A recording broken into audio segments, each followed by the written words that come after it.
नमस्ते दोस्तों, स्वागत है आपका आपके अपने YouTube चैनल ट्रेंडिंग स्टॉक्स में। कल 14 फरवरी फ्राइडे का दिन, कल के दिन के लिए 3 स्टॉक्स को हमने स्विंग ट्रेडिंग के पॉइंट ऑफ से आइडेंटिफाई किया। तो चलिए वीडियो शुरू करते हैं और इसके स्टॉक सिलेक्शन का लॉजिक देखते हैं। एंड तक वीडियो को जरूर देखिएगा ताकि स्टॉक सिलेक्शन का लॉजिक आपको अच्छे से समझ में आए। तो पहला स्टॉक है मैक्स हेल्थ। मैक्स हेल्थ हमने क्यों सिलेक्ट किया देख लेते हैं। ऐसे वीक मार्केट में ये स्टॉक्स ऐसे जो बेहतरीन तरीके से ट्रेंड कर रहा है। आप देख सकते हैं ये हायर हाई हायर लो का पैटर्न बनाते बढ़ते ही जा रहा है।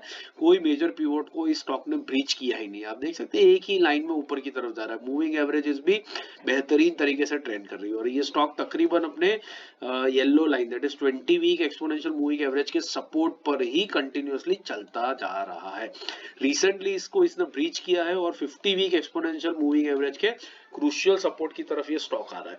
अब जो स्टॉक अपने 20 वीक की एवरेज मूविंग एवरेज के नीचे नहीं गया है, वो अगर 50 वीक एक्सपोनेंशियल मूविंग एवरेज के पास में आएगा तो भयंकर बाइंग आ जाएगी, बहुत सारा सपोर्ट आ जाएगा, अच्छे खासे बायर्स इसमें घुस जाएंगे और ये स्टॉक एक हल्का सा बाउंस बैक भी अगर यहाँ से दिखाता है तो उसमें भी 5% का टारगेट तो आपका डेफिनेटली बन ही जाएगा। बस इसी रीजन से हमने इसको सिलेक्ट किया है। एंट्री थोड़ी डीपर है, 5% नीचे है, लेकिन डीप एंट्री लेकर के कोशिश करेंगे। अगर इस स्टॉक में एंट्री मिलती है तो बढ़िया रिस्क रिवॉर्ड वाला ट्रेड यहाँ पर आपका डेफिनेटली बन रहा है। तो 50 वीक एक्सपोनेंशियल मूविंग एवरेज का लेवल जो है 947, वहां से 977 के बीच में बाइंग करेंगे 3% की रेंज में। 2% की गिरावट चाहिए करंट मार्केट प्राइस से यहाँ तक आने में। 5% का टारगेट रहेगा, 940 के नीचे स्टॉप लॉस लगेगा। दूसरा स्टॉक है नेस्को। नेस्को अगर आप देखेंगे वीकली टाइम फ्रेम पर चार्ट लगाया हुआ है, येलो लाइन ब्लैक लाइन 20 और 50 वीक एक्सपोनेंशियल मूविंग एवरेज है। तो ये देख सकते हैं ये स्टॉक भी बहुत बेहतरीन तरीके से ट्रेंड कर रहा है।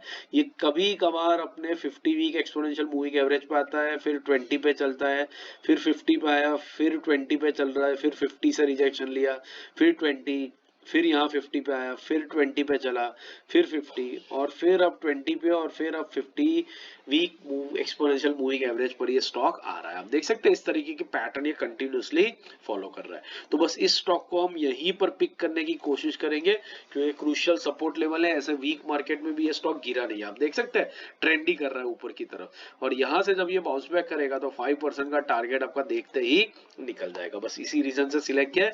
लेवल्स नोट कर लीजिए। 50 वीक एक्सपोनेंशियल मूविंग एवरेज का जो लेवल है 927, वहां से 945 2% की रेंज में बाइंग करेंगे।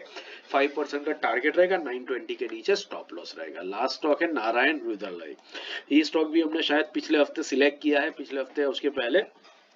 बट आप समझ सकते हैं कि ऐसे वीक मार्केट में ऐसे कुछ चुनिंदा स्टॉक्स ही है जो बढ़िया बेहतरीन तरीके से ट्रेंड कर सकते हैं।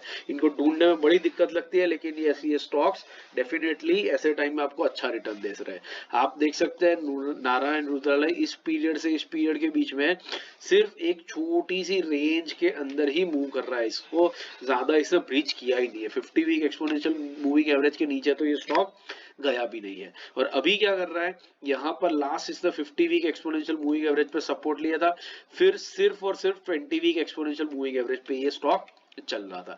अब ये फिर से 20 वीक एक्सपोनेंशियल मूविंग एवरेज के पास आ रहा है जो 1303 का लेवल है और वहीं पर हम एंट्री करेंगे और एक 5% के टारगेट के लिए प्ले करने की कोशिश करेंगे। तो लेवल्स नोट कर लीजिए।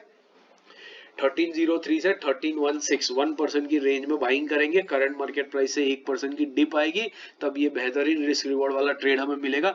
5% का टारगेट रहेगा, 1290 के नीचे स्टॉप लॉस रहेगा। आशा करता हूँ आपने वीडियो एंड तक देखा और स्टॉक सिलेक्शन का लॉजिक आपको अच्छे से समझ में आया है। बाकी इंट्राडे स्विंग पोजिशनल और सेक्टरल एनालिसिस के वीडियोस मैंने स्क्रीन पे रख दिए, इनको देखिए, सीखते रहिए और मार्केट से पैसा कमाते रहिए। Thank you and have a great trading day tomorrow.